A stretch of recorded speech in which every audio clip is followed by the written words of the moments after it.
Hello viewers, welcome back to my YouTube channel. You are watching your study hub.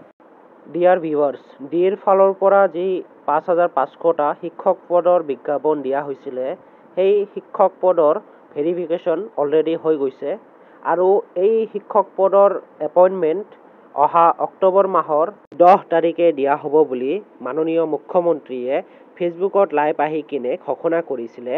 এতিয়া 4500 পদৰ যি বিজ্ঞাপন দিছিলে এই 4500 পদত যিসকল প্ৰাৰ্থীয়ে এপ্লাই কৰিছিলে তেওঁলোক এতিয়া সংকাত ভুগিছে কিয়নো মুখ্যমন্ত্ৰীয়ে জনাইছিলে 5500 পদৰ লগত 4500 পদৰ যি নিযুক্তি এয়া একেলগে 10 অক্টোবৰত দিয়া হ'ব বুলি আৰু এতিয়া দেখা গৈছে যে অক্টোবৰ মাহ আহতে আৰু এমাহ সময় আছে আৰু এই এমাহৰ ভিতৰত 4500 পদৰ ভেৰিফিকেশন সম্পূৰ্ণ হোৱাটো অসম্ভৱ কিয়নো 4500 পদৰ নিযুক্তি পত্ৰ দিয়াৰ ডেট এতিয়ালৈ কনফাৰ্ম নাই হোৱা।